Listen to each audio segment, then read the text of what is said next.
Hello friends, welcome to the ODLS academy. आज हम एक न्यू कंसेप्ट स्टार्ट करने वाले हैं, ऊप्स कंसेप्ट इन पाइथन। तो ऊप कंसेप्ट को समझने से पहले मैं आपको ये बताना चाह रहा हूँ कि यहाँ पे जो हम यूज कर रहे हैं, किसमें प्रोग्रामिंग करने वाले हैं। स्पाइडर में अगर आप अदर कोई यूज करते हो, VS कोड हो गया, या हो सकता है आप आइडियली यूज कर रहे हो या जुपिटर यूज कर रहे हो, तो वहां से भी कर सकते हो, कोई दिक्कत नहीं है। ठीक है, तो यहाँ पे हम स्टार्ट करते हैं। सबसे पहले यहाँ पे ये देखने वाले हैं कि उप कंसेप्ट के अंदर क्या क्या चीजें हैं।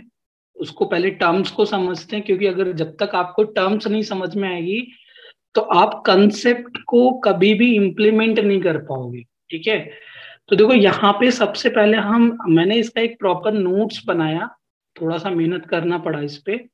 तो इस नोट्स की हेल्प से समझते हैं कि ऊप कंसेप्ट क्या है। ये एक्चुअली स्पेलिंग मिस्टेक है, यहाँ पे डबल ओ होगा। तो ऊप्स का फुल फॉर्म सभी को पता होगा कि ऑब्जेक्ट ओरिएंटेड प्रोग्रामिंग सिस्टम होता है ऊप का फुल फॉर्म।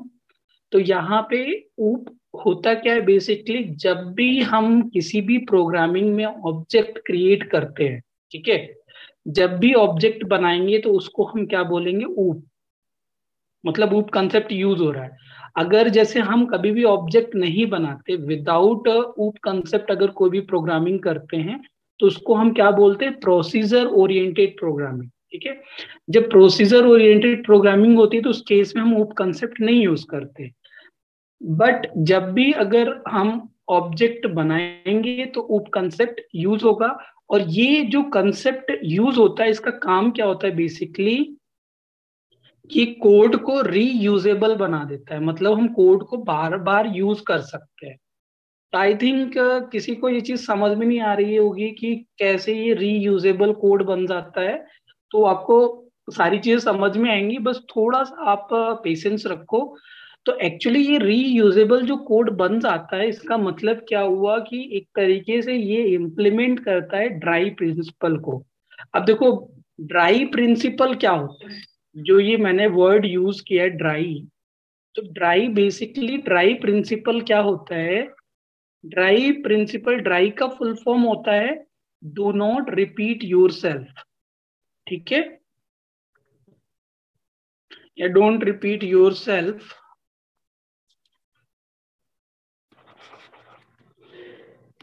तो इसमें क्या होता है कि हमें वही उसी काम को करने के लिए बार बार हमें फिर से सेम कोड नहीं लिखना पड़ता।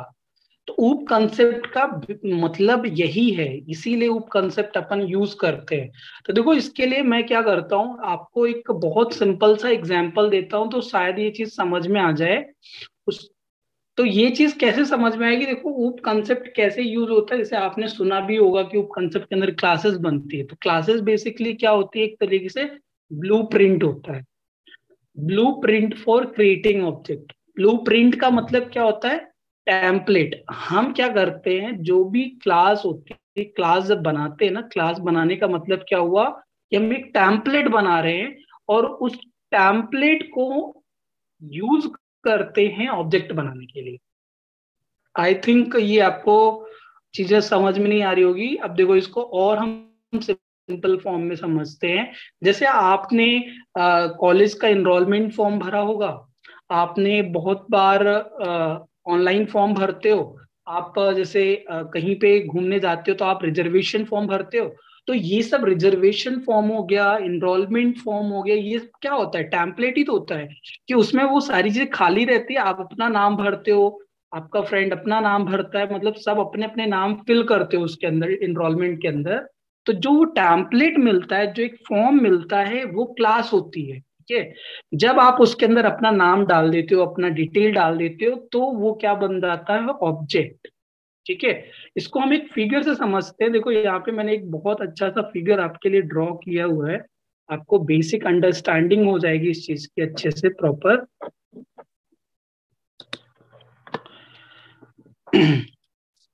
तो ये चीजें मैं रब कर देता हूँ। तो देखो यहाँ पे क्या है, मैंने एक फिगर आपके लिए समझाया हुआ है। तो इस फिगर के अकॉर्डिंग देखो क्या होगा। ये क्या होता है कि जो क्लास अपन क्रिएट करते हैं, वो क्या करता है कि एक तरीके से फॉर्म होता है, जैसे मैंने बताया टेम्पलेट होता है, उस टेम्पलेट के अंदर जब हम डेटा फिल कर देते हैं तो वो ऑब्जेक्ट बनाता है। ठीक है, तो क्लास का मेन काम क्या होता है, contain info to create valid object.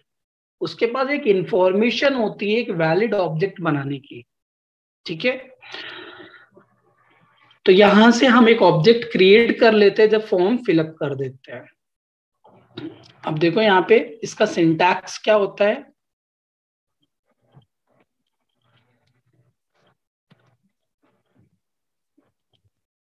इसका जो सिंटैक्स होता है वो क्या होता है आपका, हम क्लास नेम जब लेते हैं ना, हमेशा याद रखना इसको पास्कल में लेते हैं। पास्कल का मतलब क्या होता है कि फर्स्ट लेटर कैपिटल होता है।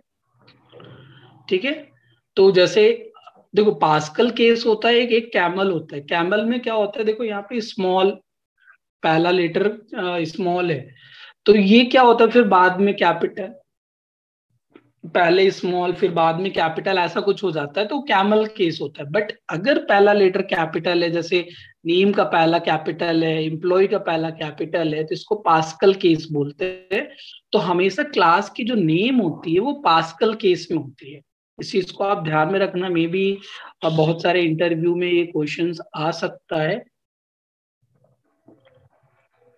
तो देखो हम एक क्लास बना के देखते हैं, उसके पहले हम ऑब्जेक्ट को भी समझ लेते हैं। तो देखो बेसिकली ऑब्जेक्ट क्या होती है। ऑब्जेक्ट ऑब्जेक्ट एक तरीके से क्या करती है कि जब भी हम ऑब्जेक्ट क्रिएट करते हैं तो तभी वो मेमोरी का यूज होता है। जैसे इसका मतलब क्या हुआ कि जैसे आपने क्लास बना दी, एक आपने टेम्पलेट बना दी ऑब्जेक्ट बनाने के लिए, बट ऐसा नहीं कि आपने क्लास बना दी तो मेमोरी एलोकेट हो जाती है। क्लास जस्ट बनाने के बाद कोई भी मेमोरी एलोकेट नहीं होती, बस हाँ इतना मेमोरी यूज होता है जितने में वो क्लास के लिए हम कोडिंग कर सकते हैं। बट मेमोरी एलोकेट तभी होती है जब हम ऑब्जेक्ट बनाते हैं। ठीक है, ऑब्जेक्ट जैसे ही आपका बनता है, क्योंकि देखो रिजर्वेशन फॉर्म अगर आप भर रहे हो तो जब तक आप अपना नाम, एड्रेस, आप अपने किस ट्रेन से जाना चाह रहे हो, वो सारी चीजें फिल करके सबमिट नहीं करोगे तब तक आपका ऑब्जेक्ट नहीं बनेगा ना। ट्रेन मतलब रेलवे सिस्टम में, तो वैसे यहाँ पे भी होता है। जब तक आप चीजों को क्रिएट नहीं करोगे ऑब्जेक्ट, और तब तक मेमोरी एलोकेशन नहीं होती है। अब देखो ऑब्जेक्ट क्या करता है कि जो भी क्लास के अंदर मेथड्स होते हैं या जो भी वेरिएबल्स बने होते हैं, जितनी भी चीजें आप क्लास के अंदर लिखते हो सारी चीजें ऑब्जेक्ट यूज कर सकता है। और इसी कंसेप्ट को ही इनकैप्सुलेशन बोलते हैं, और एब्स्ट्रैक्शन भी बोल सकते हो। तो होता क्या है इनकैप्सुलेशन में, इनकैप्सुलेशन भी हम डिटेल में आगे देखेंगे। बट इनकैप्सुलेशन बेसिकली क्या होता है, यही तो होता है कि जो भी आप क्लास बना रहे हो, ये क्या है, इनकैप्सुलेशन है। क्लास के अंदर क्या क्या होता है, मेथड और वेरिएबल का कॉम्बिनेशन होता है, मेथड और वेरिएबल को कंबाइन कर दिया क्लास बन गई। तो बेसिकली ये ऑब्जेक्ट हो गया। अब देखो कूप कंसेप्ट को इम्प्लीमेंट करने का कुछ, मॉडलिंग करने का एक तरीका होता है, कैसे अपन मॉडलिंग करते हैं प्रॉब्लम्स को ऊप्स में। तो देखो इसका तरीका ये होता है कि हम सबसे पहले जो भी नाउन होता है वो आइडेंटिफाई करते हैं और उसको हमेशा क्लास के फॉर्म में कन्वर्ट करते हैं। जितने भी नाउन होंगे उतने क्लासेस बनाने की कोशिश करते हैं। और फिर उसके बाद हर एक नाउन के कोई ना कोई एडजेक्टिव होंगे, उसके कुछ ना कुछ जो एडजेक्टिव होंगे वो एक तरीके से वो एट्रीब्यूट के फॉर्म में कन्वर्ट होते हैं। जैसे आप अगर एक एग्जांपल लो, एम्प्लॉय है, एम्प्लॉय क्लास बना रहे हो, तो एम्प्लॉय का नेम होगा, एज होगा, उसकी सैलरी होगी, तो ये क्या हो गया, उसका एट्रीब्यूट हो गया। अब नेम, एज, सैलरी, अब क्या होगा, उसकी सैलरी कैलकुलेट करनी है, उसका इंक्रीमेंट करना है, उसका बोनस ऐड करना है, उसकी जो भी चीजें हैं, ठीक है, जो भी उसकी डिटेल, मतलब ये कैलकुलेशन पार्ट हो गया या उससे उसको हम जो भी एक रिस्पॉन्सिबिलिटीज दे रहे हैं, तो वो सभी चीजें हम मेथड के अंदर रखते हैं जिसको वर्ब के फॉर्म में करते हैं।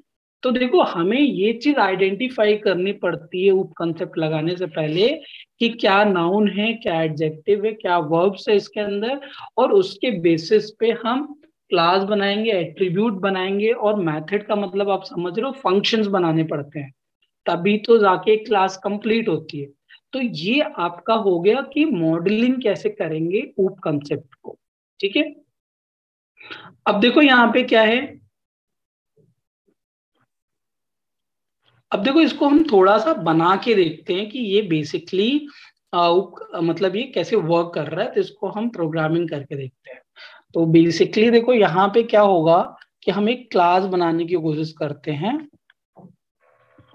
क्लास बनाते एम्प्लॉय का। अब देखो यहाँ पे ई कैपिटल रखना है अपन को,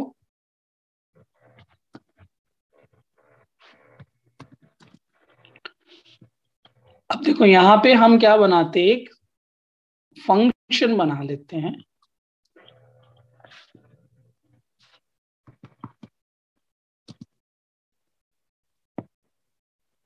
ठीक है, तो डिटेल्स करके अब देखो यहाँ पे हम एक सेल्फ पास करेंगे, बट मैं सेल्फ के बारे में आपको बहुत ज्यादा डिटेल में बाद में बताऊंगा। ओके, तो देखो जैसे यहाँ पे हम एक प्रिंट कर देते हैं, नॉर्मल सा बना रहे हैं अभी,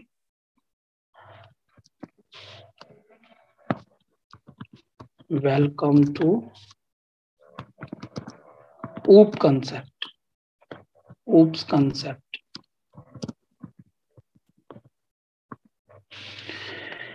तो देखो ये हो गया, मतलब एक नॉर्मल सा मैंने बनाया इसको। अब इसको हम कॉल करके देखते हैं, इसका एक ऑब्जेक्ट बनाएंगे। ऑब्जेक्ट कैसे बनता है, मान लो हम एम्प्लॉय ई ले लेते, इज इक्वल टू एम्प्लॉय।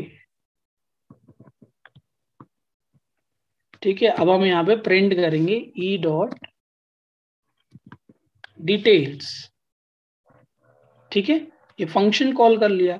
अब इसको रन करके देख लेते हैं। तो देखो यहाँ पे अगर आप ध्यान दो, तो देखो यहाँ पे आपको दिख रहा होगा, ये दिख रहा है ऊप कंसेप्ट, वेलकम टू ऊप कंसेप्ट।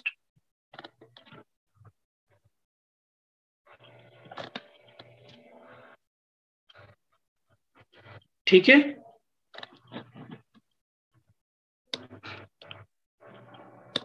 ये देखो यहाँ पे दिख रहा है, छोटा सा दिख रहा है। तो देखो यहाँ पे ये चीज हो गई, हमने इसमें क्या सीखा कि क्लास बनाना, क्लास के अंदर हमने एक फंक्शन बना दिया, उस फंक्शन की हेल्प से एक फंक्शन बनाया कुछ प्रिंट करने के लिए, और सेल्फ पास जो किया था, वो सेल्फ के बारे में मैं आगे बताने वाला हूँ, उसको अभी मत सोचो, क्योंकि वो एक अच्छा कंसेप्ट है, उसको बहुत डिटेल में बताऊंगा।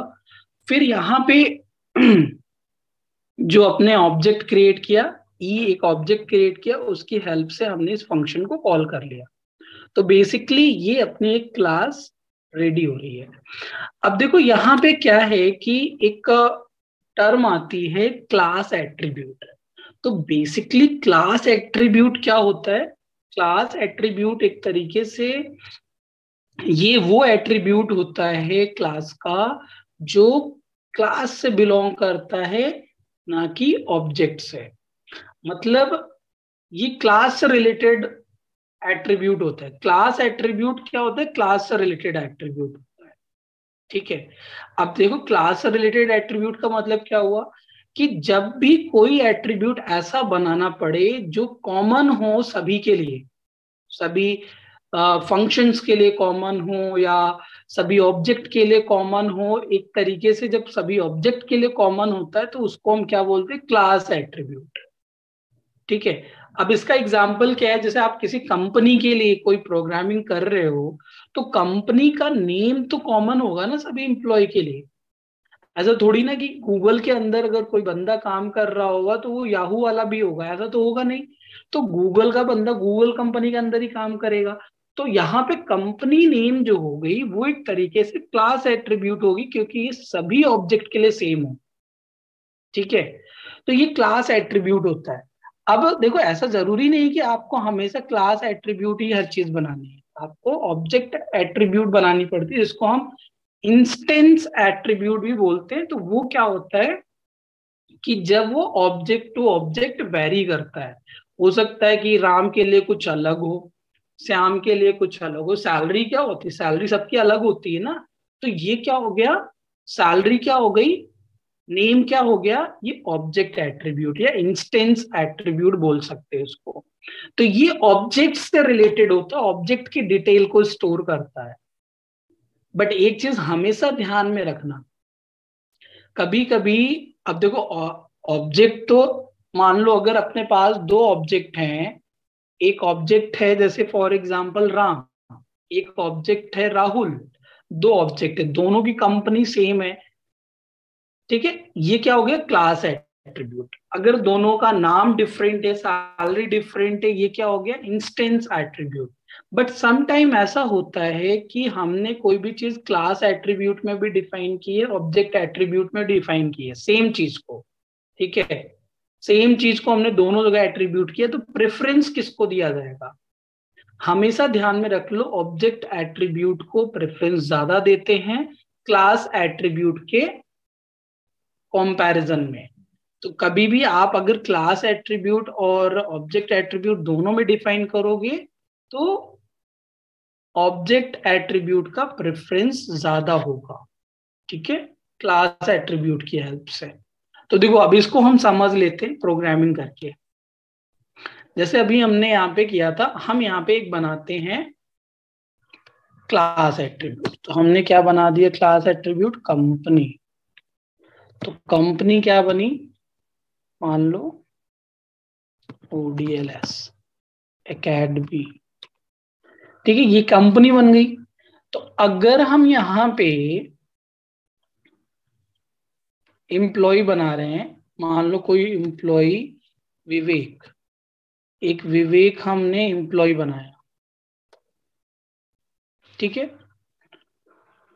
तो विवेक अगर एक एम्प्लॉय बनाया, तो यहाँ पे क्या होगा कि अगर हम नेम ऑफ कंपनी, आपने एफ स्ट्रिंग पढ़ा होगा, तो देखो एफ स्ट्रिंग क्या होता है,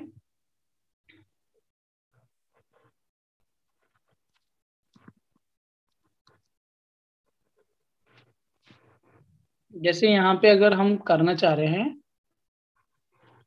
नेम ऑफ कंपनी,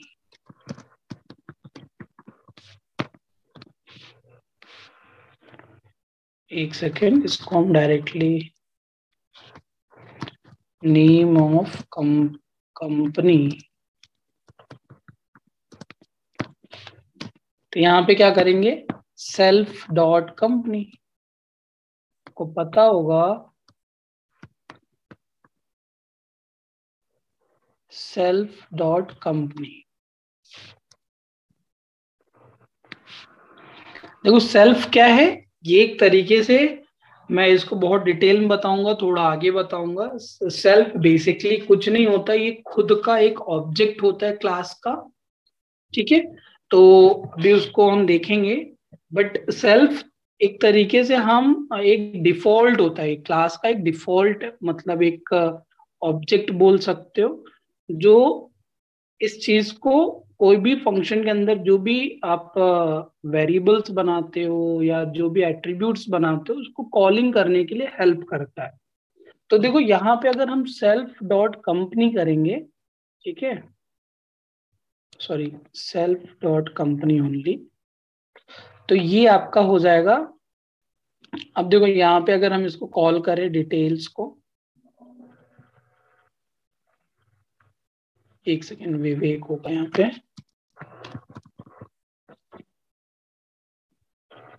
तो यहाँ पे दिख रहा है ना, नेम ऑफ कंपनी क्या दिखा रहा है, ODLS एकेडमी। तो विवेक की नेम ऑफ कंपनी क्या दिखा रहा है, ODLS एकेडमी। तो ऐसा जरूरी नहीं है कि अगर हम नेम ऑफ कंपनी एक बार डाल दिए तो ये चेंज नहीं हो सकती, चेंज हो सकती है।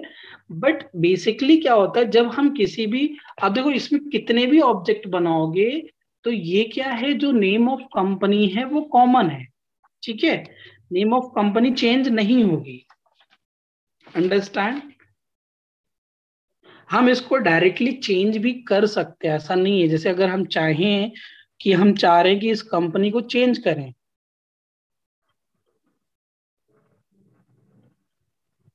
देखो इसको कॉल करने का एक तरीका और होता है,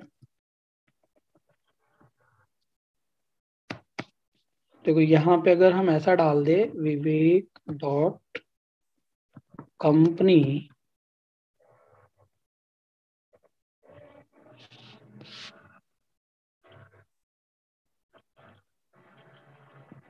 इसको प्रिंट कर देता हूँ।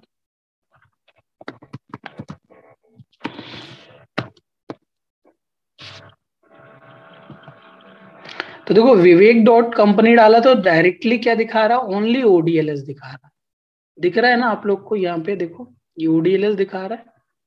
तो ये बेसिकली क्या है कि अगर अपन कोई भी चीज कॉमन बना रहे हैं सभी के लिए, अब चाहे यहाँ पे आप कितने भी वेरिएबल बना दो, हम एक बना देते हैं राम,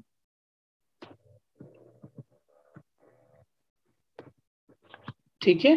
अब हमने यहाँ पे राम बना दिया, तो राम की भी कंपनी सेम ही होगी ना, अगर हम करेंगे राम डॉट कंपनी सेम आएगा कि नहीं। यहाँ पे देखो मैंने राम कर दिया, अब देखो रन करके 2 बार ओडीएलएस लिख के आएगा, 2 बार दिख रहा है ना। तो बेसिकली क्या हुआ कि ये जो कंपनी का नेम था कॉमन हो गया। इसको कॉल करने का मैंने 2 तरीका बताया, या कोई फंक्शन बना के कॉल कर लो, ये डायरेक्टली उसको कॉल कर सकते हो, जैसे हमने ऑब्जेक्ट नेम और वेरिएबल डॉट, जो भी वेरिएबल नेम बनाया हो, कंपनी था तो Vivek dot company, Ram dot company, इस तरीके से कर सकते हैं। अगर आप चाह रहे हो कि इसको चेंज कर दें, इसको चेंज करना चाह रहे हो, तो हम इसको चेंज कर लेते हैं। तो अगर हम यहाँ पे चेंज कर लेते हैं, तो यहाँ पे चेंज क्या करेंगे, अगर यहाँ पे हम चेंज करना चाह रहे हैं तो class name dot company equal to क्या कर देते हैं, हम इसको कर देते हैं कि यूट्यूब, ठीक है। अब हम यूट्यूब पे काम करने लगे, तो हमारी कंपनी चेंज हो गई। तो अब इस केस में क्या होगा कि जब भी हम एक नया वेरिएबल बनाएंगे, या हम इसी चीज को अगर प्रिंट कर दें, तो देखो क्या आएगा, इन दोनों को मैं क्या कर देता हूँ, कमेंट कर देता हूँ, क्योंकि ये बार बार प्रिंट होंगे तो समझ में नहीं आएगा।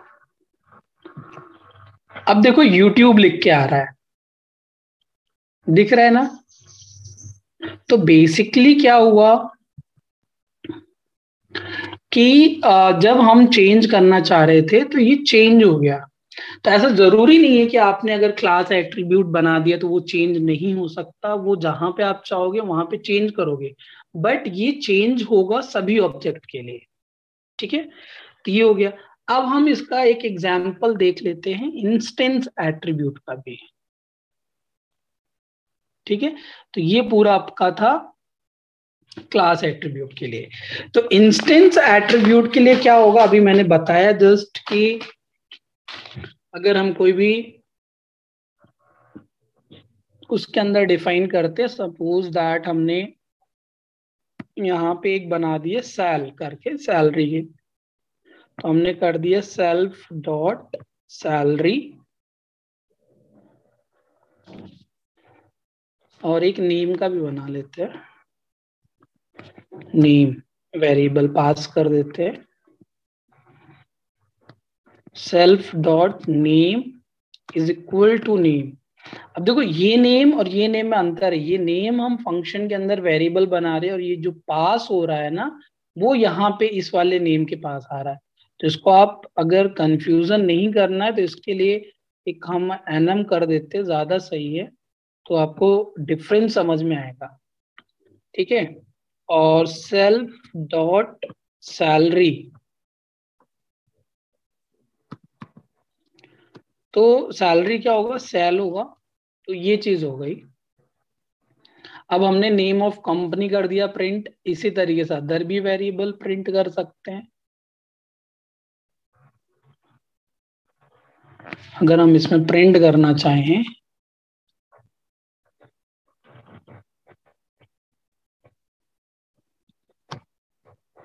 नेम ऑफ एम्प्लॉय क्या होगा, सेल्फ डॉट नेम, ठीक है, और यहां पे एक प्रिंट कर दो सैलरी, ठीक है। तो सैलरी जब प्रिंट करेंगे अपन, सेल्फ डॉट,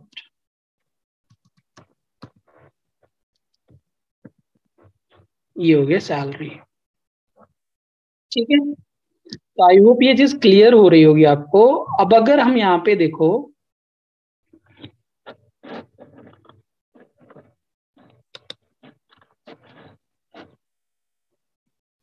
यहाँ पे हम क्या करते हैं, इस विवेक के लिए ही हम चीजों को प्रिंट करके देखते हैं। तो देखो अब इसके लिए क्या करना पड़ेगा आपको, जब भी फंक्शन कॉल करोगे, जैसे फॉर एग्जांपल अगर हम विवेक ऑब्जेक्ट बना के रखे हैं, तो विवेक डॉट डिटेल्स, अब देखो इसमें अगर हम ऐसे डायरेक्टली इसको रन कर दे, क्या होगा, ये रन होगा, नहीं होगा। क्या पूछ रहा है, details missing two required positional argument enum and cell. तो हमने ये एनम और सेल पास किया था ना, तो वो देना पड़ेगा हमें। अब देखो यहाँ पे अगर हम इन दोनों को दे दें, नेम क्या है इसका, विवेक, और दूसरा हमने सैलरी था, तो सैलरी अगर मान लो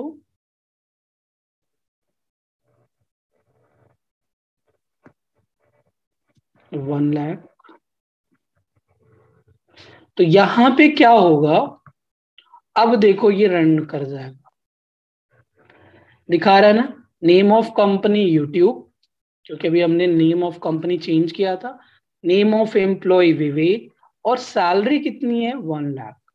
तो ये क्या हुआ कि बेसिकली एक तरीके से क्या हुआ कि हमने ऑब्जेक्ट एट्रीब्यूट बनाया, और उसकी हेल्प से विवेक नाम के ऑब्जेक्ट में हमने चीजों को सेव कर लिया। तो ये क्या, विवेक की सैलरी हुई, विवेक का नेम हुआ, तो ये क्या होता है, इंस्टेंस एट्रीब्यूट। और क्लास एट्रीब्यूट कॉमन है, यूट्यूब पे काम कर रहे हैं हम लोग, तो ये डिफरेंस है, ठीक है। तो आई होप ये क्लियर हो रहा होगा। तो अगर हम सेम दो चीज रख दें, ठीक है, अगर मान लो मैंने क्या किया कि अगर मैं इसको चेंज कर दूं, यहाँ पे क्या कर दूं, सेल्फ डॉट कंपनी, ठीक है, ध्यान से देखना इस चीज को, सेल्फ डॉट कंपनी मैंने क्या कर दिया कि ओडीएल एज अकेडमी। अब देखना क्या आएगा, हमने कंपनी तो डाला है ना, सेल्फ डॉट कंपनी, अभी भी कुछ चेंज नहीं हुआ है, बट क्या होगा कि कंपनी अब चेंज हो जाएगी। अब क्या दिखा रहा है, देखो ध्यान से आप, ओडीएलएस एकेडमी पे वर्क कर रहा है विवेक। तो बेसिकली क्या हो रहा है कि प्रेफरेंस किसको मिल रहा है, इंस्टेंस एट्रीब्यूट को, क्लास एट्रीब्यूट को नहीं मिल रहा। तो ये डिफरेंस होता है, class attribute, instance attribute, class कैसे बनता है, ठीक है। सेल्फ भी आपको क्लियर हो रहा होगा कि सेल्फ क्या है, सेल्फ एक तरीके से क्या होता है, सेल्फ रिफर टू द, देखो यहाँ पे मैं बताता हूं आपको, सेल्फ जो होता है, self refer to the instance of the class. Instance का मतलब एक तरीके से उसके लिए एक ऑब्जेक्ट का काम करता है, और it is automatically passed with the function call from an object. किसी भी ऑब्जेक्ट से अगर फंक्शन कॉल होता है, ये ऑटोमेटिकली पास हो जाता है। जैसे मैंने अभी करके दिखाया आपको, हर बार सेल्फ लिखते थे तो वो ऑटोमेटिकली उसके लिए कोई भी वेरिएबल देने की जरूरत नहीं पड़ती थी, ठीक है। तो आई होप ये चीजें क्लियर हो गई होंगी आप। अब देखो क्या होगा कि अगर हम मान लो डिफरेंट से विवेक डॉट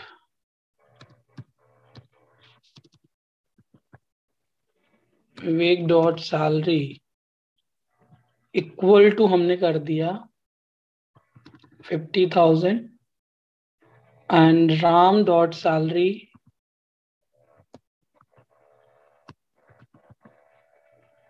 इक्वल टू 55,000। तो देखो बेसिकली क्या हुआ, अगर हम प्रिंट करेंगे तो देखो दोनों का अलग आएगा, सीधी सी बात है। अगर हम विवेक डॉट सैलरी प्रिंट करेंगे तो विवेक की सैलरी आएगी। तो यहाँ पे बेसिकली मेरा बस समझाने का मतलब बस इतना ही है कि जैसे अगर अपन इंस्टेंस वेरिएबल जो होता है वो चेंज कर सकते हैं, instance attribute, sorry, instance attribute वो हम चेंज कर सकते हैं according to our need. But class attribute common होता है। सेल्फ का यूज समझ में आ गया। सेल्फ एक खुद का मतलब इंस्टेंस होता है क्लास का, जो अपन यूज करते हैं। मतलब जैसे ऑटोमेटिकली वो प्रिंट करता है, मतलब एक तरीके से ऑटोमेटिकली जो भी चीजें होती हैं फंक्शंस कॉल करने पे पास हो जाती हैं। तो सेल्फ एक तरीके से एक क्लास का खुद का इंस्टेंस होता है। ठीक है, इस चीज को ध्यान में रखना है हमें। अब देखो यहाँ पे कुछ चीजें और भी देख लेते हैं जो इम्पोर्टेंट है ऊप्स कंसेप्ट में।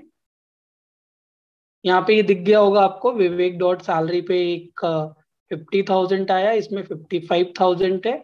तो आप डिफरेंट ऑब्जेक्ट के लिए डिफरेंट सैलरी सेट कर सकते हो। ठीक है, तो देखो यहाँ पे देख लेते हैं हम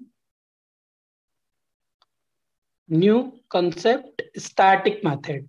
अब देखो स्टैटिक मेथड क्या होता है, अभी आप लोगों ने सोचा होगा ये तो हर जगह पे सेल्फ सेल्फ यूज करे जा रहा है।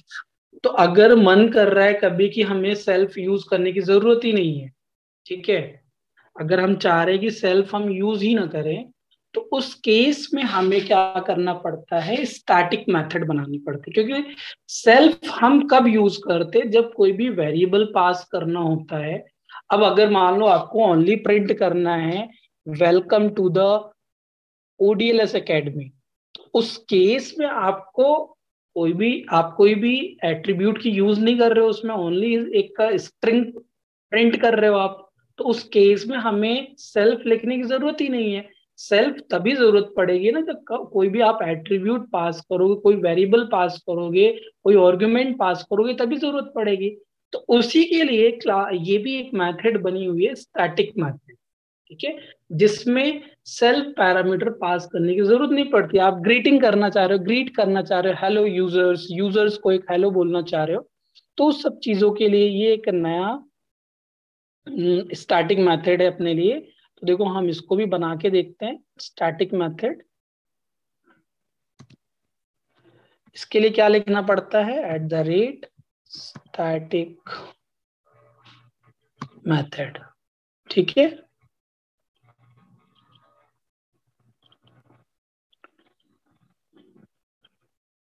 ये एक तरीके से एक डेकोरेटर होता है। कभी भी आपने इस चीज को पढ़ा होगा, तो ये एक डेकोरेटर होता है।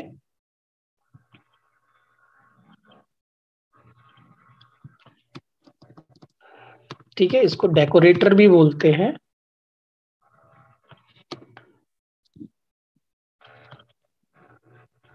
एक सेकेंड, यहाँ पे लिख देते हैं वेलकम। अब अगर हम चाहें तो इसको कॉल कर, अच्छा यहाँ सेल्फ हटा देते हैं, ये हो गया। अब देखो यहाँ पे हम क्या करते हैं, इसको कॉल करके देखते हैं।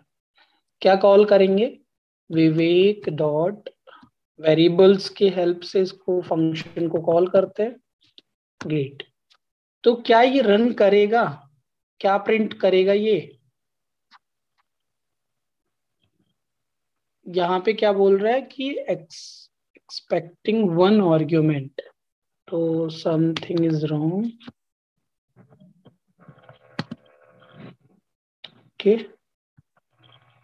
देखो वेलकम आ रहा है ना लिख के, थोड़ा सा सिंटैक्स एरर आ रहा था इसके पहले। मैंने जब @ स्टैटिक मेथड लिखा, अब देखो सेल्फ बिना पास किए कर रहा है। अगर देखो, अगर सपोज दैट मैं इसको हटा देता हूँ, इसको कमेंट कर देता हूँ, अब इसको आप रन करके देखो, नहीं पास करेगा। क्या बोलेगा कि greet take 0 positional argument but 1 was given.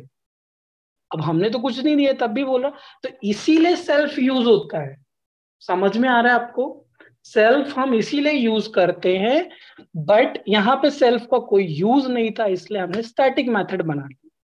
नहीं तो ऐसा नहीं था, इसको मैं कमेंट कर देता और यहाँ पे अगर मैं सेल्फ लिख दूं तो मेरा फंक्शन रन करेगा। समझ में आ रहा है?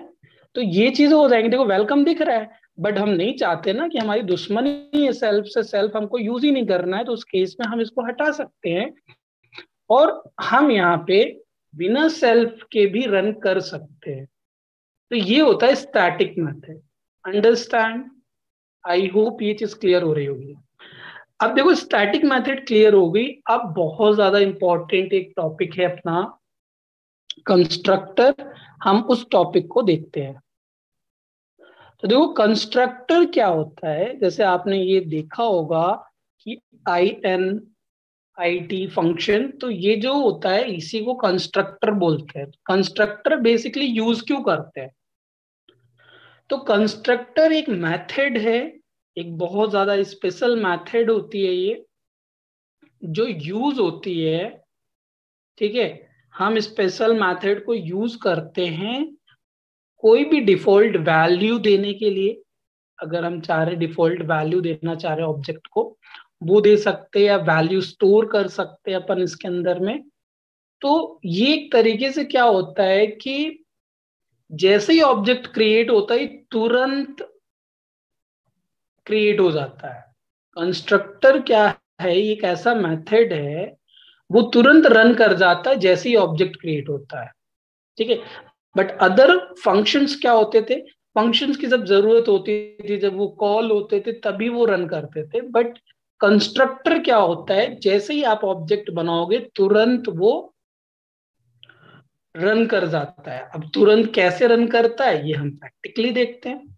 ठीक है, तो इसको हम प्रैक्टिकली करके देखेंगे तभी आपको ये चीज क्लियर होगी।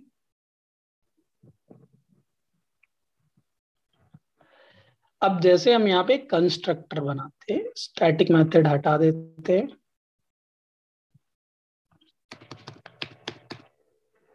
तो देखो एक मैं कंस्ट्रक्टर बना रहा हूं INIT, बट इसमें अंडर स्कोर, यहाँ पे अंडर स्कोर। ठीक है, ये चीज क्लियर हो गई। सेल्फ इसमें पास करना पड़ेगा।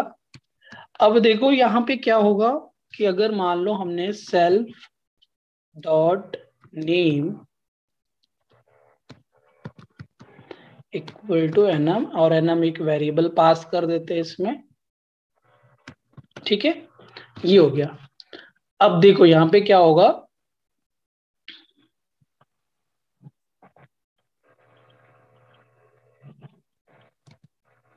और एक कर देते हैं डिटेल्स के लिए बना लेते हैं, या एक सैलरी भी पास कर देते हैं इसमें सेल, और यहाँ पे कर देते हैं सेल्फ डॉट सैलरी। ठीक है, इक्वल टू सेल, और यहाँ पे एक फंक्शन बना लेते हैं गेट डिटेल्स, डिटेल्स का। इसमें भी सेल्फ पास कर देते हैं। तो देखो यहाँ पे क्या होगा, प्रिंट करेंगे नेम सेल्फ डॉट नेम, फिर क्या प्रिंट करेंगे, सैलरी। ठीक है, ध्यान से देखना आप इसको। अब देखो यहाँ पे क्या लिखेंगे, सेल्फ डॉट सैलरी, और क्या। अब देखो इसमें हम क्या करते हैं, जो विवेक एक मैंने बनाया था, तो देखो अब इसमें क्या होगा, इसको रन करके पहले दिखाता हूँ।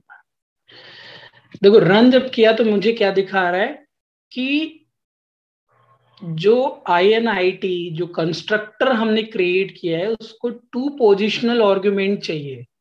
अब हमने ऑब्जेक्ट ऐसे नॉर्मली बना रहे, तो देखो ये एक चीज है कि जब भी आप अगर कंस्ट्रक्टर डाला हुआ है क्लास के अंदर, तो आप ऑब्जेक्ट ऐसे नॉर्मली नहीं बना सकते। तो जो भी आपने आर्गुमेंट पास किया वो देना पड़ेगा। जैसे यहाँ पे मैंने नेम पास किया था उसमें तो विवेक देना पड़ेगा, उसकी सैलरी देनी पड़ेगी।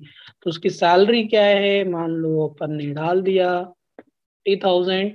तो ये तरीके से क्या हो गया, अब देखो ये चीज रन कर जाएगी, क्योंकि जो भी उसकी एक आर्ग्यूमेंट रिक्वायरमेंट थी वो हमने फुलफिल कर दी। अब ये रन कर गया। अगर हम डायरेक्टली यहाँ पे विवेक डॉट डिटेल्स करेंगे तो ये रन कर जाएगा। देखो नेम ऑफ सैलरी दे दिया और नेम दे दिया, फिर सैलरी दे दिया।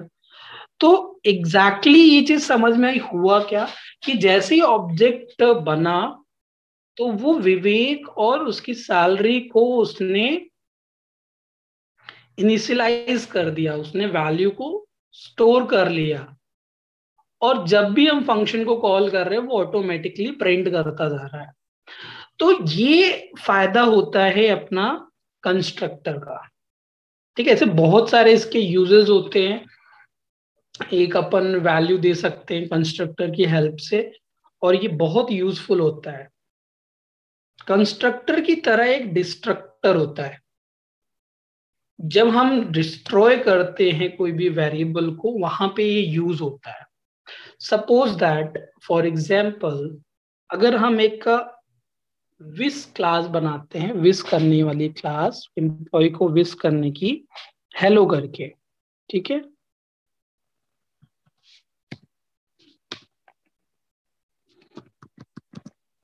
इसको मैंने एक हेलो क्लास बनाई जो हेलो बोलेगा एम्प्लॉयज को। सेल्फ पास करेंगे क्योंकि स्टैटिक मेथड नहीं बना रहे, और हम प्रिंट करेंगे यहाँ पे hello. Hello mister, how are you.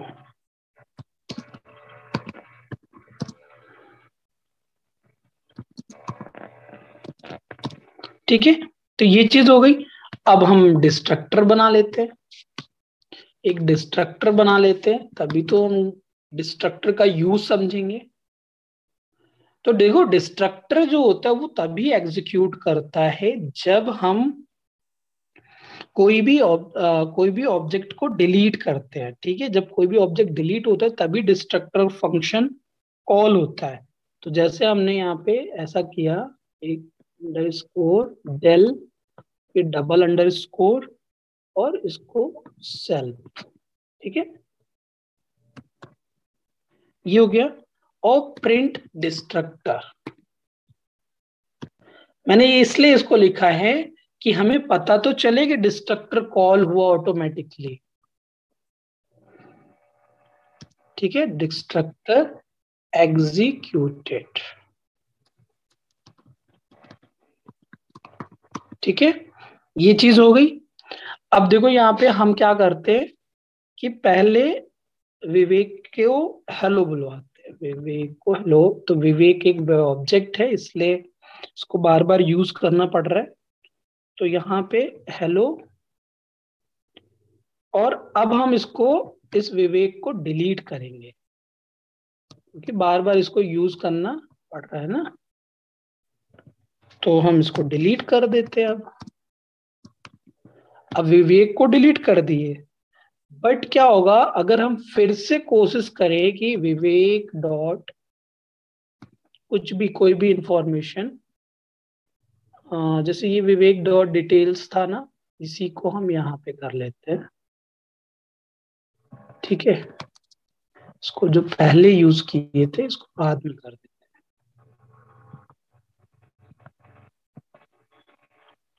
अब इसको रन करते हैं।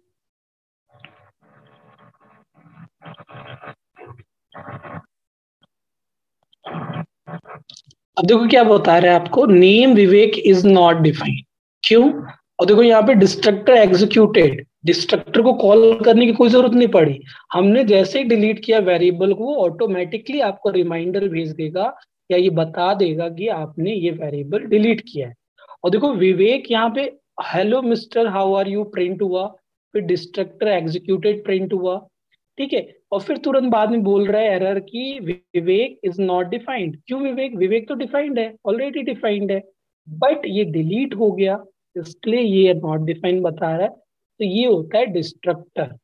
ठीक है, तो आई होप ये चीजें आपको क्लियर हो गई होंगी और ये चीज समझ में आ गई होंगी। तो आप इसको अगर प्रैक्टिकली इम्प्लीमेंट करके देखोगे तो आपको और अच्छे से बेटर समझ में।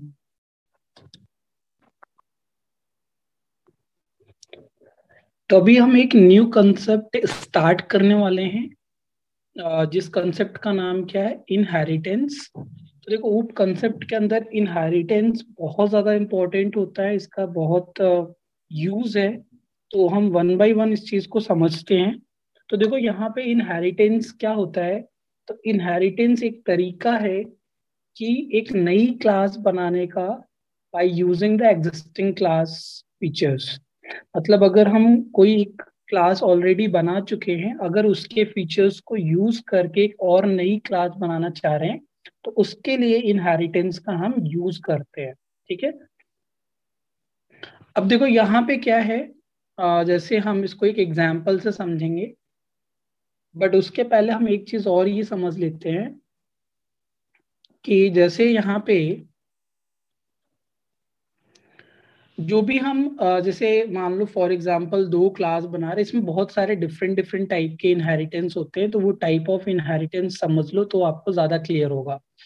जब हम क्या करते हैं, suppose that type of inheritance में हम एक फर्स्ट टाइप देख लेते हैं कि सिंगल इनहेरिटेंस। सिंगल इनहेरिटेंस में क्या होता है कि एक क्लास होती है बेस क्लास, उसकी प्रॉपर्टीज अगर हमने दूसरी क्लास में डाली जिसको डिराइव्ड क्लास बोलते हैं, तो क्या हो रहा है कि डिराइव्ड क्लास बेस की भी यूज कर रहा है प्रॉपर्टी और अपनी खुद की भी यूज कर रहा है।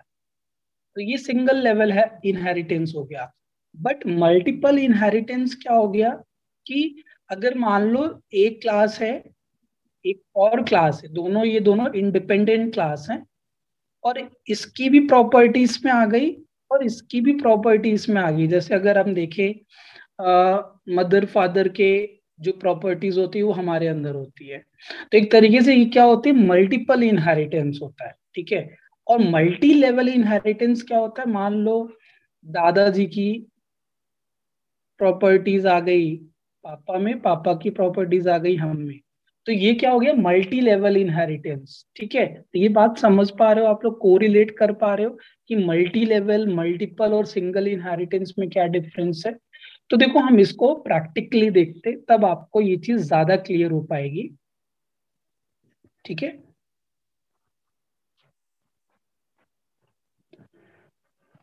तो देखो यहाँ पे हम प्रोग्रामिंग से करते हैं।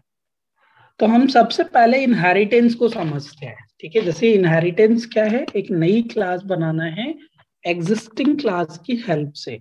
तो हम एक पहले क्लास बनाते हैं, क्लास हमने एक एम्प्लॉय बना रहे हैं। ठीक है, एम्प्लॉय एक क्लास बना रहे हैं, और इस क्लास के अंदर हमने एक क्या बनाया, ये आप लोग बता सकते हो, गेस कर सकते हो ये क्या बना रहा हूं मैं। मैंने इस चीज को ऑलरेडी बताया हुआ है, ये क्लास एट्रीब्यूट है। मैंने एक कंपनी बनाई गूगल। ठीक है, या इसको अपन ने गूगल स्टोर किया।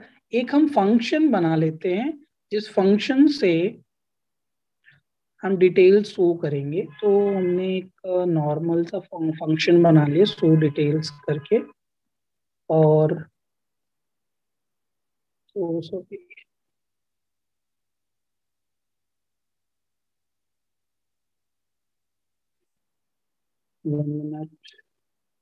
देखो यहाँ पे क्या है कि ये हमने एक फंक्शन बना लिया।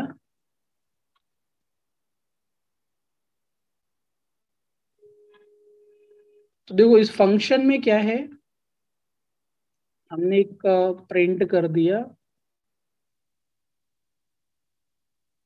कि दिस इज एम्प्लॉय। मतलब इसमें हम डिटेल्स डाल सकते, बट इसको थोड़ा सा इजी में मैं आपको समझा दूं, ज्यादा सही रहेगा। एम्प्लॉय, तो ये हम क्या कर दिया हमने, दिस इज एन एम्प्लॉय। तो यहाँ पे क्या होगा कि ये एक बेस क्लास बन गई। ठीक है, बेस क्लास। अब हम इसकी एक क्या बनाते हैं, डिराइव्ड क्लास, एक नई क्लास बनाते हैं। मान लो गूगल के अंदर क्या होंगे, प्रोग्रामर्स होंगे। तो हमने एक प्रोग्रामर्स के लिए बना दिया क्लास प्रोग्रामर। तो प्रोग्रामर जो क्लास बनाई है इसमें हम क्या कर रहे हैं, इसके फीचर्स को यूज करना चाह रहे हैं। बट अभी हम इनहेरिटेंस नहीं कर रहे, एक नॉर्मल क्लास बना रहे हैं।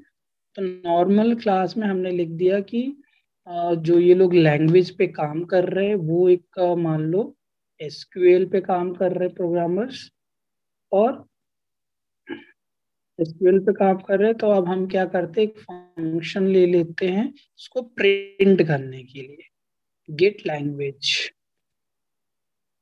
तो यहाँ पे हमने एक फंक्शन ले लिया और इसको प्रिंट कर दिया।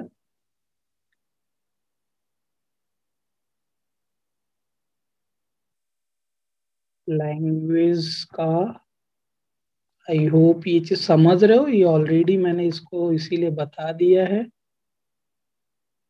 ये सारी चीजें मैं ऑलरेडी बताया हूँ आपको।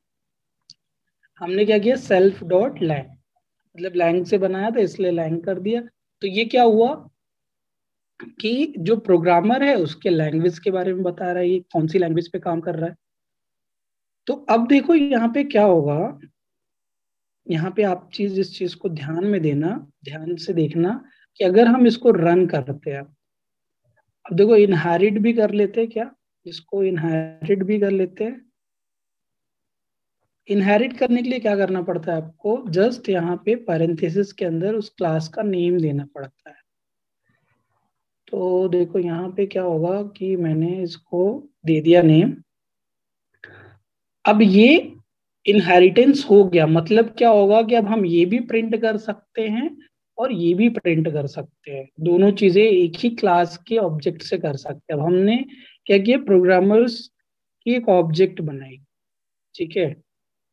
या नॉर्मली अगर हम ओनली एम्प्लॉय का बनाएंगे तो एम्प्लॉय का डेटा प्रिंट होगा, अगर प्रोग्रामर्स का बनाएंगे तो दोनों डेटा प्रिंट कर सकते हैं। तो P इज इक्वल टू हमने बना लिया प्रोग्रामर, ठीक है। तो हमने इसका क्लास बना लिया। अब ये क्लास बनाने के बाद हमने P डॉट सो डिटेल कर दिया। अब देखो हमने किस फंक्शन को कॉल किया है, फर्स्ट वाले क्लास मतलब बेस क्लास का। ये रन करना चाहिए, तो देखो ये रन करेगा। तो दिख रहा है ना यहाँ पे आपको, दिस इज एन एम्प्लॉय।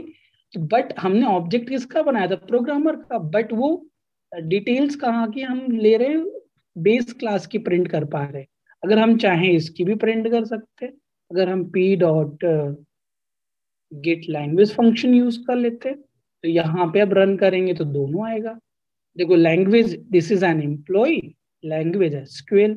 तो ये चीज आप समझ पा रहे हो कि हमने कैसे इनहेरिटेंस के, बहुत इजी लेवल पे इनहेरिटेंस था, ठीक है। तो आई होप ये चीज आप समझ गए होंगे। और मैंने आपको ये भी बताया कि कंपनी नेम कैसे प्रिंट वगैरह करते, ये ऑलरेडी बताया हूँ, तो मैं ज्यादा इसको डिटेल में नहीं ले जा रहा। पी डॉट कंपनी कर देता हूँ, तो पी की कंपनी भी आ जाएगी जस्ट इसके नीचे। This is an employee, language SQL and Google. तो आई होप ये चीज आपको क्लियर हो गई होगी, ठीक है।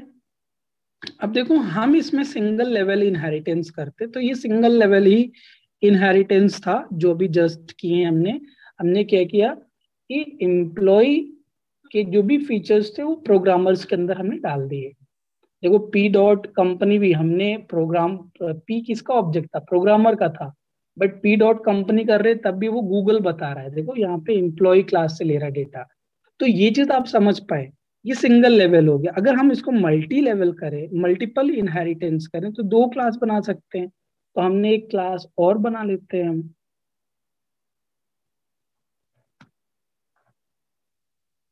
तो यहाँ पे एक क्लास और बना लेते हैं।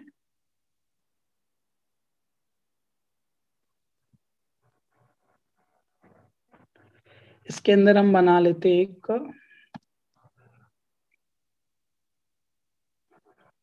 सैलरी। एक सेकेंड, यहाँ पे नहीं बनाते हैं क्योंकि मल्टीपल है ना, तो हम पहले दोनों बेस क्लास एक जगह पे कर देते हैं। क्लास सैलरी करके एक बना देते हैं कि मान लो सैलरी कैलकुलेट करने के लिए अपन इसको यूज करेंगे। ये कैपिटल का पास्कल होना चाहिए। अब देखो यहाँ पे क्या होगा कि हमने एक सेल वेरिएबल बना दिया जिसके अंदर हमने डाल दिया कि सैलरी जो है, ये बेस सैलरी हमने डाल दिया, फिर बाद में बोनस वगैरह अपन बढ़ाते रहेंगे। तो ये हमने डाल दिया कि 1 लाख।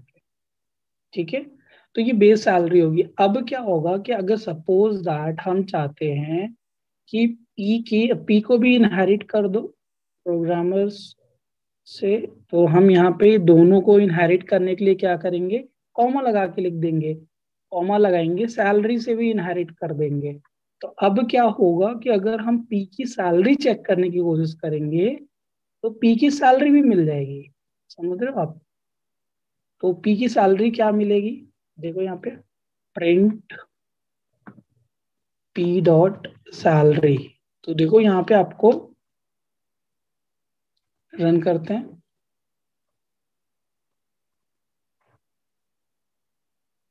1 मिनट, सैल था ना, सॉरी, सेल था। तो हम इसको सेल करके रन करेंगे, देखो आ गई सैलरी। तो this is an employee, language SQL, Google में काम कर रहे हैं, सैलरी उसकी 1 लाख है।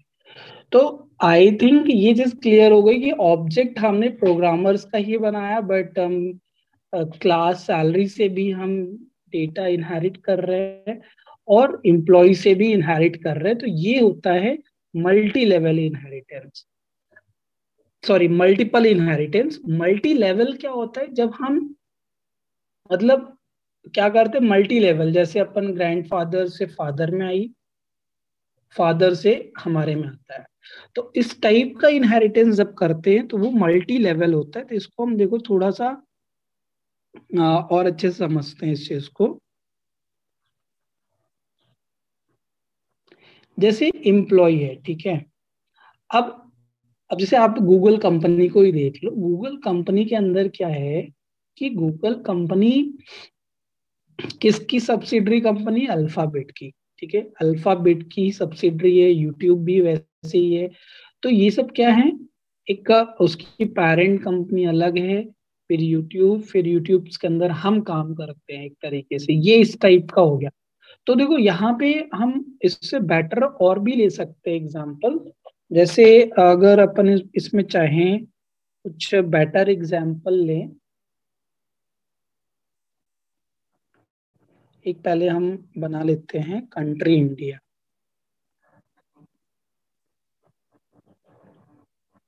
ठीक है, तो इंडिया हमने एक कंट्री बना लिया। ठीक है, ये किसी पर्सन के लिए हम बना देते, तो क्लास एक पर्सन कर देते हैं। और यहाँ पे सॉरी कंट्री लिखना था, कंट्री इंडिया कर दिया हमने।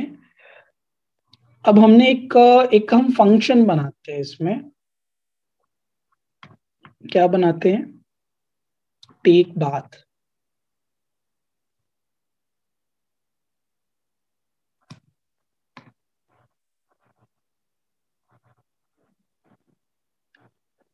तो देखो यहाँ पे क्या होगा,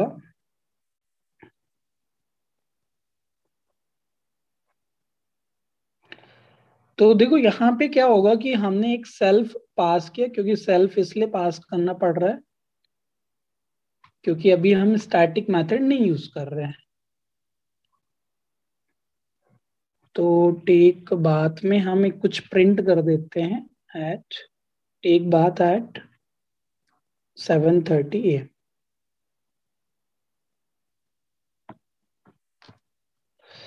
तो ये हो गया। अब देखो ये एक बन गया पर्सन। अब अगर हम एक और क्लास बना लेते हैं जैसे एम्प्लॉय, तो एम्प्लॉय कौन होगा, कोई पर्सन ही होगा। तो हम इसको इनहेरिट कर देते हैं पर्सन को, इसमें हमने ये इनहेरिट कर दिया। ठीक है, पर्सन को इनहेरिट कर दिया। तो इनहेरिट करने के बाद क्या हुआ कि अब हम इसकी कंपनी डिसाइड करते हैं। ऐसे टेक बाद ऐसे ही बना है, उसको आप ज्यादा सोचना नहीं कि क्यों ऐसा लिखा हुआ है। जस्ट मतलब वो किसी कंपनी में काम करते तो 7:30 बजे बात मतलब रेडी हो जाता है वो नहा धो के।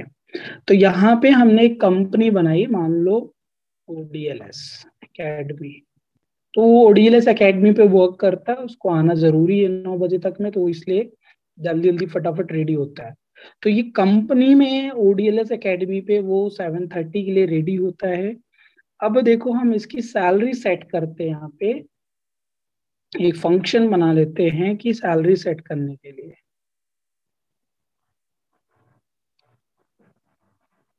Set get salary. तो गेट सैलरी सेल्फ। अब हम देखो इसकी सैलरी क्या करेंगे, जो भी हम पास करेंगे डेटा वही प्रिंट करेंगे। तो गेट सैलरी अपनी मान लो यहाँ पे सैलरीज की जो भी सेल्फ डॉट सैलरी होगी वही प्रिंट होगी, सेल्फ डॉट सैलरी। ठीक है। अभी सैलरी तो हम अपन बाहर भी डिफाइन कर सकते, तो इसलिए इसको बाहर के लिए मैंने रख दिया कि हाँ जब हम इसको करेंगे तो सैलरी प्रिंट करेगा। ठीक है। अब हम एक बनाएंगे कि वो एम्प्लॉय तो है बट वो किस टाइप का है, प्रोग्रामर टाइप का एम्प्लॉय है। ठीक है। अब देखो हम इसको यूज करके देखते हैं, मल्टी लेवल इनहेरिटेंस। तो यहाँ पे बस एम्प्लॉय रहेगा, सैलरी हटा दो। ये चीज समझ में आ गई होगी आपको। अब हमने एक ऑब्जेक्ट बनाया प्रोग्रामर्स का। जब प्रोग्रामर्स का बनाया तो हम क्या करते हैं, यहाँ पे हम क्या करते हैं, पहले प्रिंट करके देखते हैं पी डॉट कंपनी, क्योंकि देखो पी तो प्रोग्रामर का है बट पी डॉट कंपनी जब करेंगे ना तो कंपनी किसकी बताएगी, एम्प्लॉय से देख के बताएगा। ठीक है। कंपनी कहाँ से देख के बताएगा, एम्प्लॉय से। तो हम इसको यहाँ पे ऐसा थोड़ा सिस्टमैटिक कर देते, कंपनी। ठीक है। ये हो गया। अब हम इसको प्रिंट करा लेते हैं। ये कहाँ से इनहेरिटेंस हुआ, जस्ट उसकी अबव वाली क्लास एम्प्लॉय से इसने कंपनी उठा ली। बट अब हम इसका जानना चाह रहे हैं कि कंट्री किस कंट्री का है। तो कंट्री के लिए हम क्या करेंगे, जस्ट कंट्री कर देंगे, पी डॉट कंट्री। तो इसकी कंट्री भी पता चल जाएगी हमें। देखो यही होता है multi level index. Object programmer का है बट एम्प्लॉय से भी डेटा ले रहा है और कंट्री से भी डेटा, मतलब ये पर्सन वाली क्लास से भी ले रहा है। एम्प्लॉय क्लास से भी डेटा ले लिया, पर्सन क्लास से लिया, और अपना ये खुद का भी करेगा भी, देखना। जस्ट हम प्रिंट कर लेते हैं इसकी लैंग्वेज वगैरह। तो यहाँ पे हम क्या करेंगे, पी डॉट गेट लैंग्वेज। तो ये हो गया, उसकी लैंग्वेज भी आ गई। और जस्ट अब इसको रन करके देख लेते हैं। तो जब रन किया देखो कंपनी आ गई ODLS academy, country India, language SQL. ठीक है। तो बेसिकली ये चीज समझ में आई आपको।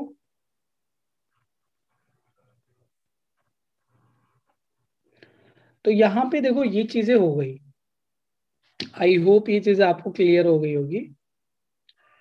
तो अब देखो ये हो गया आपका, क्लियर हो गया मल्टी लेवल भी। अब हम देख लेते हैं इसमें सुपर मेथड। सुपर मैथड क्या होता है, सुपर मैथड एक तरीका है, जैसे अगर हमने एक डिराइव्ड क्लास बनाई है और अगर हम चाह रहे हैं कि कोई भी बेस क्लास के फंक्शन को रन करना चाह रहे हैं डिराइव्ड क्लास के अंदर, तो उस केस में हम सुपर मैथड यूज करते हैं। जैसे कोई जरूरी नहीं है कि, जैसे हम इसी के अंदर देख लेते हैं सुपर मैथड कैसे काम करता है। तो हम चाह रहे हैं कि ये टेक बात इसके अंदर भी यूज हो जाए, तो हम टेक बात को अगर हम इसके अंदर कॉल करना चाह रहे हैं या इस फंक्शन के अंदर कॉल करना चाह रहे हैं, मान लो फॉर एग्जांपल, तो हम क्या करेंगे, सुपर। ठीक है। ऐसा लिख सकते हैं। और टेक बात, ये हो गया। अब देखो ये जब अब ये जब भी कॉल करोगे गेट फंक्शन, तो ये टेक बात भी, तो यहाँ पे थोड़ा सा सिस्टमेटिक लिख देता हूँ, बात एट 7:30 है। इसको रन करके देखते हैं। तो देखो यहाँ पे आपको दिख रहा है ये ऑटोमेटिकली रन कर रहा है। हमने तो गेट लैंग्वेज फंक्शन को रन किया था, बट इसके अंदर ये टेक बात फंक्शन भी आ रहा है। तो सुपर क्लास हमें हेल्प करता है कि जो भी बेस क्लास है उसके फंक्शंस को डिराइव्ड क्लास में यूज करने के लिए हेल्प करता है। ठीक है, तो ये हो गया। अब देखो हम यहाँ पे कुछ नई चीजें और देख लेते हैं, क्लास मेथड देख लेते हैं। तो क्लास मेथड में क्या है, क्लास मेथड हमें क्या करता है कि ये भी एक अच्छा है, बहुत इंपॉर्टेंट पॉइंट है कि क्लास मेथड एक तरीके से ये भी एक मेथड होता है, जो मेथड हमें हेल्प करता है, ठीक है, उस क्लास में जो भी क्लास एट्रीब्यूट्स बने हैं उनको यूज करने के लिए। ठीक है, तो अगर कोई भी क्लास एट्रीब्यूट्स आपने बनाया उसको आप फर्दर यूज करना चाह रहे हो किसी भी फंक्शंस के अंदर, तो ये क्लास मेथड हमें हेल्प करता है। तो देखो हम इसको करके देखेंगे तभी आपको ये चीज क्लियर होगा कि देखो ये क्लास जो मेथड है ये ऑब्जेक्ट के लिए नहीं होता, ये क्लास के जो एट्रीब्यूट्स होते हैं उनको फंक्शंस के अंदर यूज करने के लिए होता है। तो देखो हम इसको करके बताते हैं इसको आपको।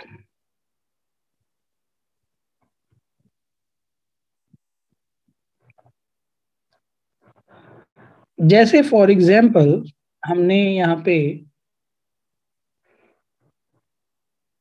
कंपनी बनाई थी, ठीक है। अब हम चाह रहे हैं एक सैलरी भी बना लेते हैं इसकी, कंपनी के अंदर एक बेस सैलरी। तो बेस सैल करके हमने एक बना लिया कि उसकी सैलरी 40,000 है, ठीक है, बेस सैलरी बना लिया। अब हम चाह रहे हैं कि इस बेस सैलरी को भी हम बाद में चेंज कर सके। तो देखो यहाँ पे एक सैल हम वेरिएबल पास कर देंगे, और अब क्या होगा, एक सेकेंड, यहाँ पे नहीं करना है इसको, इसको हम करते हैं नेक्स्ट, एक फंक्शन नया बनाते हैं, और इसमें हम क्लास मेथड बना रहे हैं, तो ये लिखना पड़ेगा जैसे स्टैटिक मेथड में लिखना पड़ता है कि क्लास मेथड। ठीक है, तो क्लास मेथड हमने ये लिख दिया। अब देखो यहाँ पे क्या होगा, तो देखो क्लास मेथड लिखने के बाद हम एक फंक्शन बना रहे हैं, तो अब इसमें सेल्फ लगाना नहीं पड़ेगा, चेंज सैलरी कर रहे हैं। हम चाह रहे हैं कि देखो ये क्लास एट्रीब्यूट है ना बेस सैलरी, अब हम चाह रहे हैं सैलरी चेंज करना चाह रहे हैं, तो चेंज सैलरी एक फंक्शन बना रहे हैं, और उस फंक्शन से में क्या करेंगे, क्लास मेथड को यूज करेंगे। तो CLS लिखना पड़ता है उसके लिए, और सेल, अंडरस्टैंड। तो CLS देखो ध्यान से देखो कैसे हम कर रहे हैं, चेंज कैसे कर रहे हैं क्लास एट्रीब्यूट को, CLS डॉट बेस सैलरी, ठीक है, बेस सैलरी किया इज इक्वल टू सैल, ये कर दिया। तो जब भी फंक्शन कॉल करेंगे हम सैल को जो भी पास करेंगे उसके हिसाब से सैलरी प्रिंट होती जाएगी। तो देखो अभी यहाँ पे क्या करेंगे, हम एक बार प्रिंट करके देखते हैं, ये सारी चीजें हटा देते हैं। तो हम क्या करते हैं, प्रिंट में पी डॉट चेंज सेल, तो चेंज सेल में हम पास कर देते 40,000 थी उसको 50,000 कर देते हैं। तो अब क्या होगा कि सैलरी चेंज हो जाएगी, अंडरस्टैंड। और इसको प्रिंट भी करना पड़ेगा ना, तो हम इसको प्रिंट भी, चलो बाद में प्रिंट कर लेंगे, पहले फंक्शन कॉल करते हैं। तो देखो फंक्शन कॉल करेंगे तो क्या होगा, चेंज हो जाएगा, बट अब हमको प्रिंट भी चाहिए ना सेल, तो हम कॉल कर लेंगे पी डॉट बेस सेल।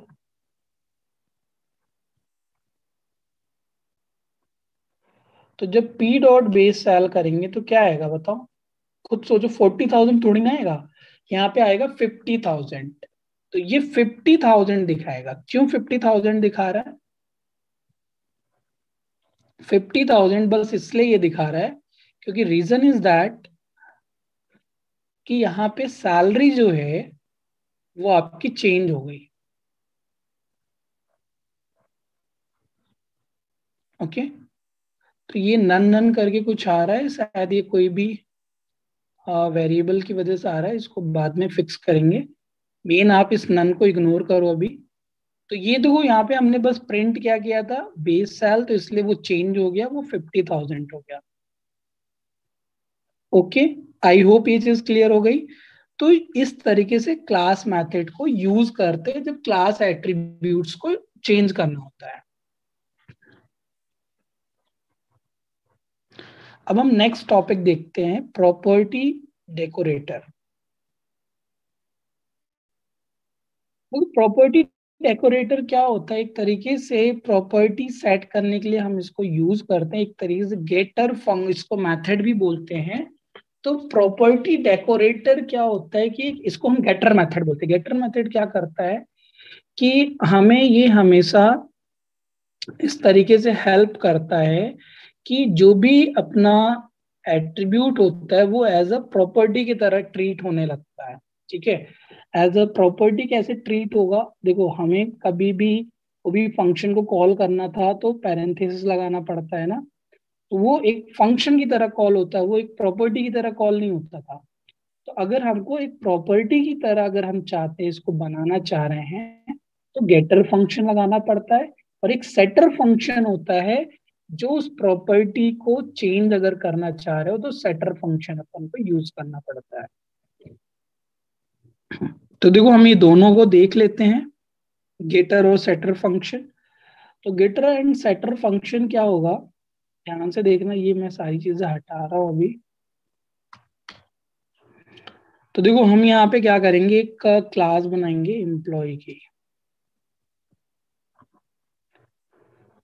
ठीक है, तो हम यहाँ पे कंपनी बना लेते हैं, कोई भी कंपनी ले लेते हैं। मान लो यहाँ पे हम ओडीएलएस ले लेते हैं। तो ओडीएलएस एकेडमी ले लिया, और यहाँ पे हमने एक सैलरी सेट कर दी, सेल 12,000। ठीक है, और यहाँ पे हमने एक बोनस डाल दिया उसमें, सैलरी बोनस। जो ये चीजें अभी हम लोग इसमें गेटर और सेटर दोनों यूज करके देखेंगे। तो एक सैलरी बोनस डाल दिया, मान लो 2,000 का। अब यहाँ पे हम एक टोटल सैलरी कर देते हैं। टोटल सैलरी क्या होगा, अगर हम इसको फिक्स कर देंगे तो क्या होगा कि कभी बोनस चेंज करना हुआ तो हमें प्रॉब्लम होगी। तो इसलिए हम इसको टोटल ऐसे नहीं करते हैं, एक फंक्शन बना देते हैं टोटल सैलरी का। तो उससे क्या होगा कि ये चीज सही से हो जाएगी, दिक्कत नहीं आएगी कभी भी। तो अभी बोनस चेंज किए तो क्या होगा कि सैलरी चेंज नहीं हो, मतलब अगर हमने टोटल सैलरी चेंज की तो बोनस चेंज नहीं होगा, इसलिए दिक्कत आ सकती है। इसलिए हमने इसको फंक्शन कर दिया, जो फंक्शन हमेशा रिटर्न करेगा self dot cell plus self dot cell bonus. ठीक है, ये हो जाएगा। अब देखो, इसको हमें सेट करना है कि एक तरीके से ये प्रॉपर्टी हो गई ना ये, तो इसलिए हम इसको क्या करेंगे, एक प्रॉपर्टी बना देते हैं, मतलब एक getter function. Understand? I hope ये चीज क्लियर हो गई होगी, प्रॉपर्टी फंक्शन। अब ये हमने प्रॉपर्टी बना दी, तो प्रॉपर्टी से फायदा क्या हुआ बनाने से, ये ऑटोमेट हो सकता है। पता है, ये सैलरी चेंज करने का सिस्टम हम ऑटोमेट कर सकते हैं। तो हम इसको करेंगे टोटल सैलरी डॉट सेटर कर देते हैं, क्योंकि हम इसमें सेट करना चाह रहे हैं कि ऐसा कुछ जो फंक्शन के हिसाब से चीजें चेंज होती रहे। ठीक है, 1 मिनट। तो देखो, डॉट सेटर लिखा है, ध्यान से देखना इस चीज को। Total salary dot setter. Total salary को हम बार बार सेट करेंगे, वो डिपेंड करेगा कैसा सेट करना चाह रहे हैं। तो हम एक फंक्शन बनाएंगे टोटल सैलरी का, उसी को बार बार सेट करेंगे ना। तो ये टोटल सैलरी का फंक्शन बना दिया हमने। अब इसमें क्या करेंगे, हम एक वेरिएबल पास किया करेंगे, जिस वेरिएबल को चेंज करके हम टोटल सैलरी को चेंज कर सकते हैं। ठीक है, तो देखो यहां पे क्या होगा, एक सेकेंड। तो ये चीज हो गई। अब देखो हम क्या करेंगे, एक सेल्फ डॉट जो सैलरी बोनस है उसका एक रिलेशन लिखेंगे कि कैसे ये चेंज होगी सैलरी बोनस। क्योंकि देखो बेस सैलरी कभी नहीं चेंज होती, 12,000 ही रहेगा। अगर हम टोटल सैलरी चेंज करेंगे तो ओनली बोनस ही चेंज होगा। बोनस कितना चेंज होगा, जो भी वैल्यू डालेंगे हम टोटल सैलरी की, उससे वो क्या करेगा, जो भी सेल्फ डॉट सेल है उसको माइनस कर दिया करेगा। ठीक है, क्योंकि वो फिक्स है सेल्फ डॉट सेल। अब क्या करेंगे हम, इस चीज को कर लिए। अब देखो यहाँ पे इसको हम यूज करके देखते हैं। तो इक्वल टू एम्प्लॉय,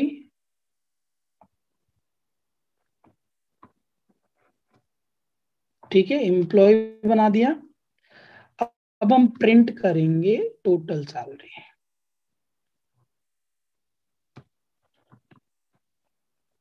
देखो टोटल सैलरी हम प्रिंट कर रहे हैं, बट देखना क्या होगा, क्या आएगा रन करके, 14,000, क्योंकि 12,000 प्लस 2,000 बोनस हो गया। अब हम चाह रहे हैं कि नहीं यार, ये बोनस हम बार बार चेंज करना चाह रहे हैं, टोटल सैलरी चेंज करना चाह रहे हैं। तो E dot total salary change कर, ई डॉट टोटल सैलरी हम क्या कर रहे हैं, मान लो 10,000। टोटल सैलरी हमने 10,000 कर दी, नहीं 11,000 करते हैं। तो 11,000 कर दी टोटल सैलरी। तो अब क्या होगा, प्रिंट करेंगे अगर हम सैलरी, देखो ई डॉट सेल तो आपका वही रहेगा, ई डॉट सेल। और अगर हम प्रिंट करेंगे ई डॉट सेल बोनस, वो चेंज हो जाएगा। तो देखो, तो यहाँ पे क्या था कि अपन जैसे यहाँ पे टोटल सैलरी में हमने क्या लिखा था, self dot salary bonus equal to well minus self dot cell ना, यहाँ पे थोड़ा सा ये रॉन्ग हो गया था, ये सेल बोनस था ना वेरिएबल अपना, तो ये क्या हो जाएगा, सेल बोनस। ठीक है, तो ये सेल बोनस करेंगे। तो हम इसको अगर रन करते हैं तो देखो यहाँ पे अपन को दिख रहा है कि जब हमने सैलरी उसकी चेंज की, टोटल सैलरी सैलरी कितनी की, 11,000, और बेस सैलरी उसकी 12,000 थी। ठीक है, तो इससे क्या हुआ, बोनस उसका माइनस इसलिए दिखा रहा है क्योंकि हमने टोटल सैलरी ही कम कर दी ना, बेस सैलरी से कम कर दी। इसको मैं थोड़ा सा चेंज करता हूँ, क्योंकि ये मैंने गलत कर दिया था कि 15,000, क्योंकि साल बेस सैलरी बढ़ाएंगे तभी तो बोनस चेंज होगा ना। बेस सैलरी से तो ज्यादा होना चाहिए ना टोटल सैलरी, इसलिए अब देखो ये सही दिखा रहा है। तो जब हमने पुरानी सैलरी टोटल सैलरी प्रिंट की तो 14,000 दिखा रहा है। बट अगर हमने टोटल सैलरी को चेंज किया, 15,000 किया, तो उस केस में उसकी जो बेस सैलरी थी वो 12,000 ही रही, बट बोनस देखो उसका 3,000 हो गया, क्योंकि 12,000 प्लस 3,000 कितना हो गया, 15,000। तो आई होप ये चीज आपको क्लियर हो गई होगी कि गेटर और सेटर फंक्शन कैसे यूज करते हैं। तो ये सेटर फंक्शन है, जो प्रॉपर्टी एक तरीके से प्रॉपर्टी के फॉर्म में बन गई ना टोटल सैलरी। ये कोई फंक्शन नहीं है, देखो ये एक तरीके से प्रॉपर्टी हो गई। तो ई डॉट टोटल सैलरी, तो इसको हमने 15,000 सेट कर दिया। अगर हम ये हटा दे अभी, तो ये वर्क नहीं करेगा, समझ रहे हो। एट द रेट प्रॉपर्टी अगर हम हटा दें तो ये वर्क नहीं करेगा। गेटर फंक्शन हमेशा किसी भी फंक्शंस को वेरिएबल के फॉर्म में कन्वर्ट कर देता है, मतलब एक तरीके से उसकी प्रॉपर्टी बना देता है उस क्लास की, और सेटर फंक्शन उसको सेट करने के लिए यूज हो जाता है। तो बेसिकली ये चीज आपको क्लियर हो गई होगी। अब देखो यहाँ पे एक चीज हम नई चीज देख लेते हैं, ऑपरेटर ओवरलोडिंग। तो देखो ऑपरेटर ओवरलोडिंग भी एक हंडर मेथड होता है, हंडर मेथड। तो अभी हम डेकोरेटर देख रहे थे, जो ये प्रॉपर्टी था, क्लास मेथड था, ये सब डेकोरेटर होते हैं। और हंडर मेथड क्या होता है, ये ज्यादातर यूज होता है ऑपरेटर ओवरलोडिंग में। तो ऑपरेटर ओवरलोडिंग बेसिकली किस लिए यूज होता है, किसी भी ऑब्जेक्ट को ऐड, सब्ट्रैक्ट, मल्टीप्लाई, डिवाइड करने के लिए यूज होता है। ठीक है, तो देखो हम इस पे एक क्वेश्चन सिंपल सा करके देखते हैं कि कैसे ऑपरेटर ओवरलोडिंग को यूज करते हैं एडिशन, सब्ट्रैक्शन, मल्टीप्लिकेशन, डिविजन्स के लिए। तो ये ऑपरेटर ओवरलोडिंग में ऑब्जेक्ट को कैसे ऐड करते हैं, तो देखो हम इसके लिए एक प्रोग्रामिंग करके देखते हैं। देखो यहाँ पे हम एक नॉर्मल सा प्रोग्राम बनाते हैं। ठीक है, तो हम यहाँ पे एक क्लास बनाते हैं, मान लो कोई भी क्लास ए है एक, और हम इसमें एक कंस्ट्रक्टर बना लेते हैं वैल्यू सेट करने के लिए। सेल्फ कॉमा ए, और self dot a is equal to a कर देते हैं। कोई दिक्कत नहीं, सेम रख सकते हो दोनों, ये आपकी मर्जी कैसे रखना चाह रहे हो। और फिर हम इसको एक ऐड फंक्शन बना देते हैं, जिसको हंडर मेथड भी बोलते हैं। तो हंडर से हमने एक ऐड बना दिया, ऐड करने का। तो ऐड करने का अगर हमने बनाया तो ये क्या करेगा, ऑब्जेक्ट को ऐड करने के लिए हेल्प करेगा हमें। तो देखो यहाँ पे क्या होगा कि हम रिटर्न करेंगे, क्या रिटर्न करेंगे, सेल्फ डॉट ए जो था, जो पहला, plus O dot A.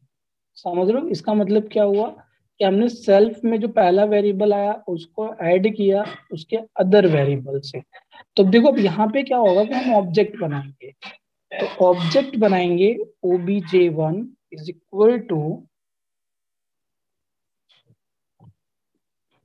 a1, 1 डाल दिया, और obj2 is equal to a2 डाल दिया।